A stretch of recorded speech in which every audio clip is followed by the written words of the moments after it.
जय हिंद विद्यार्थियों। विद्यार्थियों, जैसा कि आपको पता है, हम पढ़ रहे हैं प्रेमचंद्र की कहानी दो बैलों की कथा। तो विद्यार्थियों, इस कहानी को हमने अभी तक जो पढ़ा उसमें हमने जाना कि झूरी के दो बैल हीरा और मोती बहुत ही साहसी तरीके से एक अच्छे मनुष्य के भांति अपना व्यवहार अपनाते हुए एक दूसरे के साथ कैसा मित्रता का संबंध होना चाहिए, मालिक के प्रति क्या उदारता होनी चाहिए, इन सब का बेहतरीन परिचय देते हुए इस कहानी को प्रेमचंद्र जी आगे बढ़ा रहे हैं। और उन हीरा और मोती ने किस तरीके से अन्य दुर्बल जानवरों को काजी हाउस से छुड़ा दिया और खुद उनके हाथों फंसे रहे। अब इसके आगे की जो कहानी है इसको हम आगे पढ़ते हैं और इसी के साथ शुरू करते हैं आज की ये कहानी। और ये जो हमारी कक्षा है इसको शुरू किया जाए इसी के साथ। तो विद्यार्थियों, यहाँ पर एक सप्ताह तक दोनों मित्र वहाँ बंधे पड़े रहे। किसी ने चारे का एक तृण भी न डाला। तो एक सप्ताह तक वो लोग काजी हाउस में रहे और दोनों ने अपने मुंह में क्या किया, एक तिनका तक चारे का न डाला। कहाँ वो रोज़ अच्छा अच्छा खाने वाले। हाँ, एक बार पानी दिखा दिया जाता था और यही उनका आधार था। तो पानी पीते थे केवल, और यही उनका एक आधार था। और इसी के साथ उनको वहाँ पर वो रह रहे थे काजी हाउस में। दोनों इतने दुर्बल हो गए थे कि उठा तक न जाता। ठहरियाँ निकल आई थी, ठठरियाँ निकल आई थी। तो यहाँ पर जो लेखक हैं प्रेमचंद्र, वो बताते हैं कि उन बैलों की हालत अब बहुत बेकार हो गई थी, क्योंकि एक एक सप्ताह से वो भूखे थे। एक दिन बाड़े के सामने डुग्गी बजने लगी तो दोपहर होते होते वहाँ 50-60 आदमी जमा हो गए। तब दोनों मित्र निकाले गए और उनकी देखभाल होने लगी। लोग आ आकर उनकी सूरत देखते और मन फीका करके चले जाते। ऐसे मृत बैलों का कौन खरीदार होगा। तो काजी हाउस में अब क्या था कि एक दिन ऐसा हुआ कि उनके बोली लगने लगी और उनकी खरीदारी के लिए वहाँ पर लोग इकट्ठा होने लगे। सहसा एक दड़ियल आदमी, ठीक है, यानी कि जिसके चेहरे पर बहुत सारी दाढ़ी हो, उसको आप दड़ियल कह सकते हैं। मुझे नहीं, मेरे चेहरे पर भी दाढ़ी है। इस तरीके की दाढ़ी नहीं, वो दाढ़ी एक अजीब सी जो बहुत गंदी हो और बहुत लंबी लंबी दाढ़ी हो, उस दाढ़ी की बात की जा रही है। सहसा एक दड़ियल आदमी जिसकी आंखें लाल थी और मुद्रा अत्यंत कठोर, ठीक है, उस देखने में बड़ा ही कठोर दिल का लगता था और आंखें उसकी एकदम लाल आंखें थी, आया और दोनों मित्रों के कुल्हों में उंगली गोदकर मुंशी जी से बात करने लगा। उनके कुल्हों पर कूल्हा उसको कहते हैं, जिस हिस्से पर जो हिस्सा एक बैल के ऊपरी हिस्सा जो ऊपर से उठा हुआ होता है, उस हिस्से को कूल्हा कहा जाता है। तो उसका चेहरा देखकर अंतर्ज्ञान से दोनों मित्रों के दिल कांपने लगे। तो वो अपने मन ही में सोचने लगे कि इतना भयानक आदमी वह कौन है और उन्हें क्यों टटोल रहा है। इस विषय में उन्हें कोई संदेह न हुआ। दोनों ने एक दूसरे की भीत नेत्रों से देखा और सिर झुका लिया। भीत नेत्र यानी कि डरी हुई आंखों से एक दूसरे को देखा और फिर अपना सिर झुका लिया, क्योंकि अब उनके भीतर किसी प्रकार की कोई बात कहने को नहीं रह गई थी। अब वो ताकतवर नहीं थे। तब हीरा कहता है, गया के घर से नाहक भागे, अब जान बचेगी। तो वो उनके मन में ये विचार आया कि हम जो गया के घर गए थे वहाँ से बेवजह ही भाग गए, अब शायद ही हमारी जान बचेगी। मोती ने अश्राद्ध के भाव से उत्तर दिया, कहते हैं अश्रद्धा के भाव से। मोती ने जैसे कि उसकी बात पर कोई दिलचस्पी ना हो ऐसी भाव से उसको उत्तर दिया और कहते हैं, भगवान सबके ऊपर दया करते हैं, उन्हें हमारे ऊपर क्यों दया नहीं आती। तब भगवान के लिए हमारा मरना जीना दोनों बराबर है, चलो अच्छा ही है, कुछ दिन उसके पास तो रहेंगे। एक बार भगवान ने उस लड़की के रूप में हमें बचाया था, क्या अब न बचाएगा। तो दोनों आपस में बात कर रहे हैं और बात करते करते उनके मन में ये विचार आ रहा है कि जो अ, भगवान हैं वो क्या अब उन्हें नहीं बचाएंगे? एक बार तो लड़की के रूप में उनको बचाया था, क्या अब भगवान उनको नहीं बचाएंगे? यह आदमी छुरी चलाएगा, देख लेंगे। तो वो कहते हैं कि अब ये आदमी छुरी चलाएगा, तो यानी कि उस आदमी को देख करके उन्होंने इतना भांप लिया था कि ये आदमी साधारण आदमी नहीं है, पक्का ये कसाई है। इसका चेहरा, इसके चेहरे पर ये दड़ियल उसका चेहरा और क्रूर चेहरा, उसकी आंखें लाल एकदम, देख करके लगता है कि ये खून खराबे से इसका बड़ा रिश्ता हो। तो उसका जो स्वरूप प्रेमचंद्र ने यहाँ पर लिखा है, उस स्वरूप को देख करके दोनों बैल ये चीज़ भांप गए थे कि पक्का ये बूचड़ खाने से, जहाँ पर गाय भैंसों को काटा जाता है, पक्का ये वहीं से आया हुआ है और ये हमें ज़रूर मारने के फिराक पर है। तो क्या चिंता है, मांस, खाल, सींग, हड्डी सब किसी न किसी के काम आ जाएंगे, ऐसा वो लोग सोचते हैं। नीलामी हो जाने के बाद दोनों मित्र उस दड़ियल के साथ चले। दोनों की बोटी बोटी कांप रही थी, बेचारे पांव तक न उठा सकते थे, पर भय के मारे गिरते पड़ते भागे जाते थे, क्योंकि वह जरा भी चाल धीमी हो जाने पर जोर से डंडा जमा देता था। तो ये उनकी हालत थी और उस दड़ियल आदमी ने उनके साथ कैसा व्यवहार किया आप समझ रहे होंगे। राह में गाय बैल का एक रेवड़ हरे हरे हार में चरना नजर आया। सभी जानवर प्रसन्न थे, चिकने चपल, कोई उछलता था, कोई आनंद में बैठा पागुर करता था। तो यहाँ पर बताया गया है कि गाय बैल और एक रेवड़ हरे हरे हार से चरता नज़र आता था। तो मतलब बहुत सारे जानवर उनको चरते हुए नज़र आए, तो उनको देख करके बड़ा ही आनंद महसूस कर रहे थे दोनों बैल। तो वहाँ पर उनके इसी आनंद को यहाँ पर दर्शाया गया है कि कितना आनंद में थे वो दोनों बैल। उनको देख करके बड़े आनंदित थे। पागुर करता था, यहाँ पर ये बताया गया है कि कुछ जानवर उछलते थे, कूदते थे, कुछ पागुर करते थे, यानी कि अब ज़मीन में लोटपोट करना, उसको आप पागुर कह सकते हैं। पागुर करता था। कितना सुखी जीवन था इनका, पर कितने स्वार्थी हैं सब।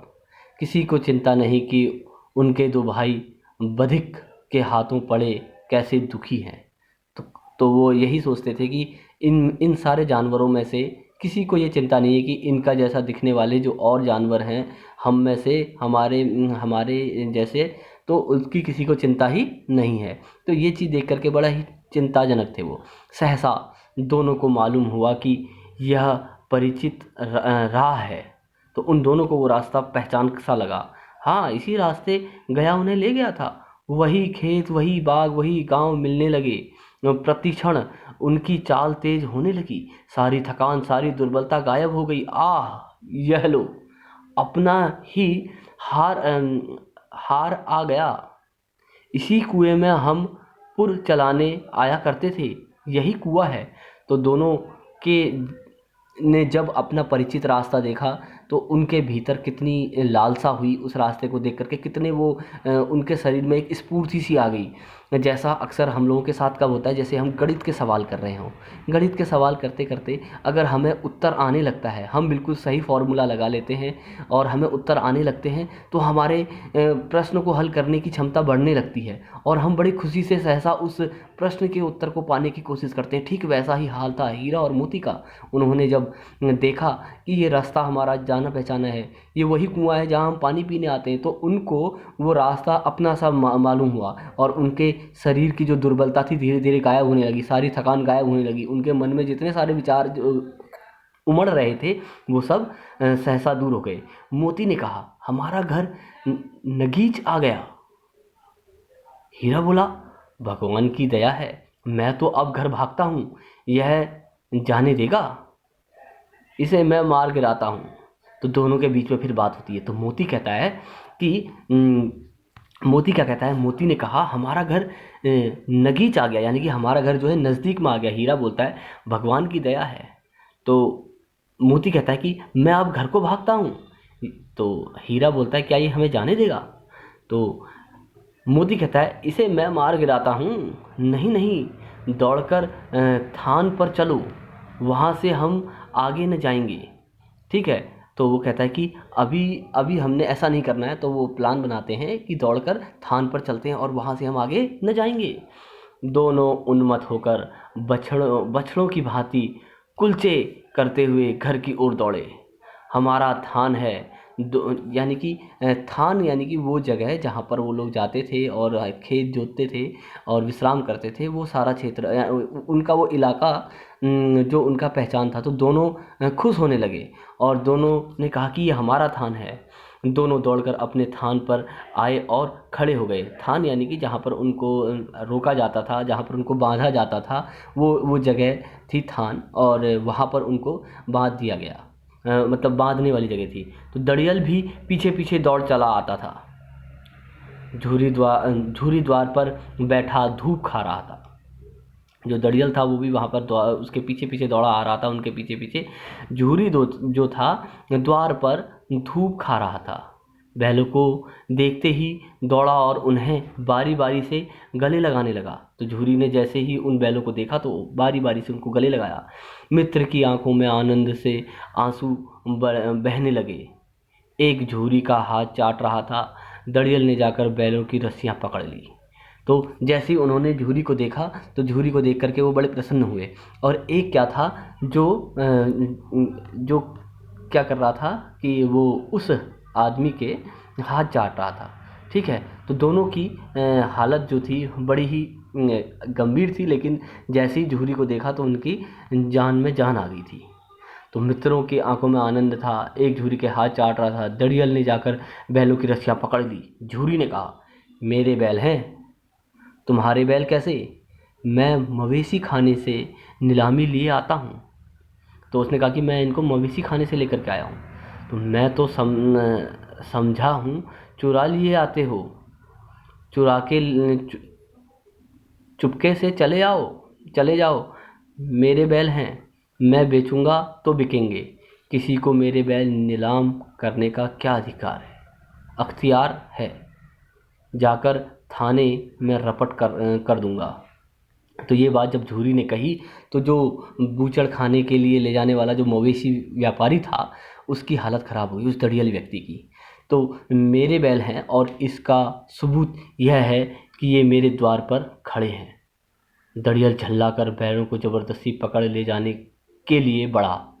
उसी वक्त मोती ने सींग चलाया। दड़ियल पीछे हटा। मोती ने पीछा किया। दड़ियल भागा। मोती पीछे दौड़ा। गांव के बाहर निकल जाने पर वह रुका, पर खड़ा दड़ियल का रास्ता देख रहा था। ठीक है, तो हुआ क्या कि उसने दड़ियल जो था झल्ला करके बैलों की रस्सियां पकड़ करके खींचने लगा। तो मोती जैसा कि गुस्सेल स्वभाव का था, तो उसने क्या किया, अपनी सींग से तुरंत उस दड़ियल व्यक्ति को मारा और वो बचने के लिए पीछे को हटा। मोती ने उसको फिर उसका पीछा करना शुरू किया और दड़ियल भागा। मोती पीछे पीछे दौड़ा। वो दोनों, मोती जो था उसके पीछे पीछे दौड़ रहा था, दड़ियल आगे आगे भागा था। गांव के बाहर निकल जाने पर वह रुका, पर दोनों दड़ियल का रास्ता देख रहा था। तो हुआ क्या कि खड़ा होकर के वो वहाँ पर रास्ता देख रहा, कहीं अगर दड़ियल दोबारा वापस आया तो आज उसकी खैर नहीं। दड़ियल दूर खड़ा धमकियाँ दे रहा था और जो दड़ियल व्यक्ति था वो दूर खड़ा होकर के धमकियाँ देने लगा, गालियाँ निकाल रहा था, पत्थर फेंक रहा था, क्योंकि दड़ियल ने तो उन्हें खरीदा था, नीलामी से खरीद के लाया था। उसको तो लगा बहुत नुकसान हुआ है, लेकिन वो क्या जाने झूरी और बैलों के बीच के संबंध को। पत्थर फेंक रहा था और मोती विजय सूर की भांति उसका रास्ता रोके खड़ा था। गांव के लोग यह तमाशा देखते थे और हंसते थे। तो गांव के लोगों ने यह तमाशा देखा और हंसे। जब दड़ियल हार कर चला गया तो मोती अकड़ता हुआ लौटा। हीरा ने कहा, मैं डर रहा था कि कहीं तुम गुस्से में आकर मार न बैठो।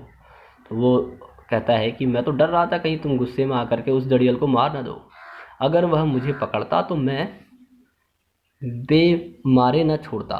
तो वो कहता है कि अगर वो मेरे को पकड़ लेता तो मैं उसको क्या करता, बेमारे न छोड़ता। अब न आएगा। ठीक है, तो हीरा कहता है कि अब वो नहीं आएगा। फिर मोती बोलता है कि आएगा तो ही से खबर लूँगा, देखूं कैसे ले जाता है, जो गोली मरवा दे। ठीक है, तो इस तरीके से उन दोनों बैलों के बीच में बात होने लगी। मर जाऊंगा पर उसके काम तो न आऊँगा। तो इस तरीके से वो दोनों बैल बात करते हैं और वो मोती कहता है कि अगर मैं मर जाऊँगा लेकिन उसके काम नहीं आऊँगा तो हमारी जान की कोई जान ही नहीं समझता, हमारी जान को कोई जान समझता ही नहीं है, इसलिए कि हम इतने सीधे हैं। जरा देर से नाद में खली भूसा चोकर और दाना भर दिया गया और दोनों मित्र खाने लगे। झूरी खड़ा दोनों को सहला रहा था और 20 लड़के तमाशा देख रहे थे। सारे गांव में उछाह सा मालूम होता था। उसी समय मालकिन ने आकर दोनों के माथे चूम लिए। तो हुआ क्या कि दोनों की हालत बहुत ख़राब थी, भूख के मारे तरस रहे थे। दोनों को बढ़िया खाना मिला और झूरी उनको सहला रहा था। तभी मालकिन यानी कि गया की दीदी और झूरी की पत्नी वहाँ पर आ गई और उसने दोनों के माथे चूम लिए और ये सारा तमाशा देख रहे थे गांव वाले। तो इस तरीके से उन दोनों बैलों ने अपना साहसी परिचय दिया और अपने घर सकुशल वापस लौटे और अपने मालिक को ये बात दर्शा दी कि हम तेरे बिना नहीं रह सकते, चाहे तू हमारे बिना रहने की सोचता हो, लेकिन हम तेरे बिना नहीं रह सकते। तो इतना समझदार, इतना आत्मीय और इतना वफादार कोई जानवर हो सकता है, इसकी कल्पना अगर कोई कर सकते हैं तो वो है प्रेमचंद्र। तो प्रेमचंद्र ने इस कहानी के माध्यम से बैलों के बीच का जो दूरी है उसको यहाँ पर दिखाया और बैलों के बीच जो हमारा एक किसान और बैल का जो संबंध है उसको इस कहानी के माध्यम से हम तक पहुँचाया।